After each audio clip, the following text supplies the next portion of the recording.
सूरज जैसे ही डूबा, आसमान एकदम नारंगी हो गया। जैसलमेर का रेगिस्तान रेत के समुद्र की तरह फैला हुआ था। हवा भी थम गई, बस हवा की धीमी आवाज सुनाई दे रही थी। ये रेगिस्तान रहस्यों से भरा था। ये राज छुपाए हुए था। यहां अतीत और वर्तमान मिलते थे। जैसे ही सूरज की आखिरी किरण गायब हुई, ठंड बढ़ गई। अंधेरे आसमान में तारे दिखने लगे। रेगिस्तान बदल रहा था। ये परछाइयों और फुसफुसाहटों की जगह बन रहा था। रेगिस्तान के बीचों बीच एक पुराने किले के खंडहर थे।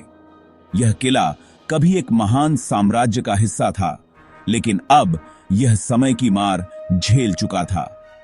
वो अकेला खड़ा था, समय के साथ भुला दिया गया था। उसकी दीवारें अब भी इतिहास की कहानियां बयां करती थीं। कहते हैं कि इस किले में भूत रहते हैं। रात के समय यहां अजीब-ओ-गरीब आवाजें सुनाई देती थीं। लोगों में एक भूतिया साये की कहानियां मशहूर थीं। ये कहानियां पीढ़ी दर पीढ़ी सुनाई जाती रही हैं। वो उसे द फैंटम बुलाते थे। यह साया हमेशा रहस्यमय और डरावना माना जाता था। किले के टूटे हुए मेहराबों से हवा सीटी बजाती हुई गुजरती थी। यह आवाजें सुनने वालों के रोंगटे खड़े कर देती थीं। इसके साथ भूतिया फुसफुसाहट की आवाज भी आती थी। ये फुसफुसाहटें सुनने में बहुत डरावनी लगती थीं। कुछ लोग कहते थे कि ये फुसफुसाहट रास्ता भूले मुसाफिरों की आवाजें थीं। ये मुसाफिर कभी अपने घर नहीं लौट पाए। दूसरों का मानना था कि ये खुद द फैंटम का रोना था। उसकी दर्द भरी चीखें रात के सन्नाटे को चीर देती थीं। अंधेरा होने के बाद कोई भी किले के पास जाने की हिम्मत नहीं करता था। कहानियां बहुत डरावनी थीं। खतरा असली लगता था। लोग कहते थे कि जो भी किले के पास गया वो कभी वापस नहीं आया। किला एक शांत पहरेदार की तरह अपने राज छुपाए हुए खड़ा था। उसकी चुप्पी में भी एक कहानी छुपी थी जो केवल साहसी ही जान सकते थे। एक अंधेरी रात किले की दीवार पर एक अकेली आकृति दिखाई दी। यह आकृति रहस्यमयी और डरावनी थी, जैसे किसी पुरानी कहानी से निकली हो। ये द फैंटम था। वो लंबा और रौबदार था। उसकी उपस्थिति ही डर और रहस्य का आभास कराती थी। उसकी आंखें एक अजीब सी रोशनी से चमक रही थीं। उन आंखों में एक गहरी उदासी और दर्द छिपा हुआ था। उसके शरीर पर एक लंबा ढीला ढाला वस्त्र था। यह श्राप उसे हमेशा के लिए इस वीरान जगह में कैद कर चुका था। विश्वासघात और दिल टूटने से पैदा हुआ श्राप। यह श्राप उसकी आत्मा को हमेशा के लिए जकड़ चुका था। द फैंटम हमेशा के लिए रेत में भटकने को अभिशप्त था। उसकी आत्मा को कभी शांति नहीं मिल सकती थी। वो शांति चाहता था, लेकिन शांति उससे दूर थी। उसकी तलाश कभी खत्म नहीं हो सकती थी और वो हमेशा के लिए भटकता रहेगा। सदियों पहले द फैंटम एक राजा था। उसका नाम विक्रमादित्य था। वो अपने राज्य पर बुद्धिमानी और दया से राज करता था।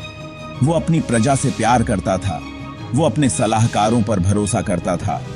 लेकिन उसका सबसे भरोसेमंद सलाहकार ने ही उसके भरोसे को तोड़ दिया। सलाहकार लालच से प्रेरित था। वो ताकत चाहता था।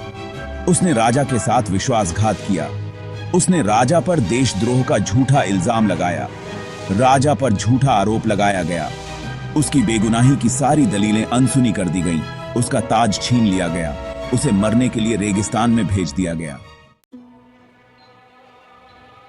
राजा कई दिनों तक रेगिस्तान में भटकता रहा।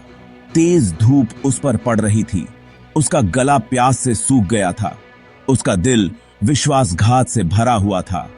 मरते समय उसने सलाहकार को श्राप दिया। उसने राज्य को श्राप दिया। उसने रेगिस्तान को भी श्राप दिया। राजा की आत्मा क्रोध और दुहक से भर गई। उसने हमेशा के लिए रेगिस्तान को भूतिया बनाने की कसम खाई। उसकी आत्मा हमेशा के लिए रेत में भटकती रहेगी। वो सीधी ये बात है, तीदगी पर फैंटम बन जाएगा। द फैंटम के श्राप का बहुत बुरा असर हुआ।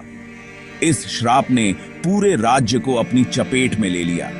कभी खुशहाल रहने वाला राज्य अब बदकिस्मती का शिकार हो गया। बारिश रुक गई, नदियां सूख गईं और जल स्रोत खत्म हो गए। फसलें सूख गईं और मर गईं। राज्य खत्म हो गया। लोग भूख और प्यास से मरने लगे। रेगिस्तान की रेत धीरे धीरे राज्य को निगल गई। हर तरफ सिर्फ रेत ही रेत दिखाई देने लगी। ये एक खोया हुआ शहर बन गया। लोग इसे भूल गए। उसकी आत्मा को अपना बना लेता है और फिर वो कभी वापस नहीं आता। एक रात मुसाफिरों का एक समूह रेगिस्तान के किनारे पर रुका। उन्हें इन कहानियों के बारे में पता नहीं था। उन्हें उस खतरे का अंदाजा नहीं था जो पास ही छुपा हुआ था। कि युवा जोड़ा था जो दुनिया देखने के लिए उत्सुक था।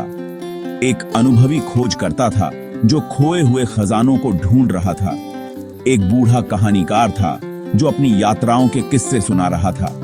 जैसे ही वे अलाव के चारों ओर बैठे, हवा तेज हो गई। आग की लपटें नाचने लगीं और टिमटिमाने लगीं। कहानीकार चुप हो गया। उसे ऐसा लग रहा था कि कोई उन्हें देख रहा है। अचानक रात में एक खौफनाक चीख गूंज उठी। मुसाफिर अपने पैरों पर खड़े हो गए। उन्होंने अपने लालटेन उठाए और चीखने के स्रोत को खोजने लगे। उनके लालटेन की रोशनी में आग की रोशनी के किनारे पर एक आकृति खड़ी दिखाई दी। ये दम बनता तीर्तन की गई देखी फैंटम था। उसकी आंखें एक अजीब सी रोशनी से चमक रही थीं और उसकी मौजूदगी से उनकी रीढ़ की हड्डी में ठंडक दौड़ गई। मुसाफिर डर के मारे जड़ होकर खड़े रहे। उन्होंने कहानियां सुनी थीं। वे जानते थे कि वे बहुत बड़े खतरे में हैं। दी फैंटम ने अपना हाथ उठाया। उसने पूर्व दिशा की ओर इशारा किया। फिर जितनी जल्दी वह प्रकट हुआ था, उतनी ही जल्दी गायब हो गया। मुसाफिर उसके जाने के बाद कांपते हुए रह गए। कहानीकार ने चुप्पी तोड़ी। उसने उन्हें बताया कि द फैंटम खोए हुए शहर की ओर इशारा कर रहा था। उसने कहा कि शहर फिर से प्रकट हो गया होगा।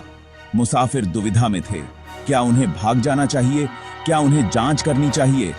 उत्सुकता उन पर हावी हो गई। मुसाफिरों ने अपना सामान पैक किया।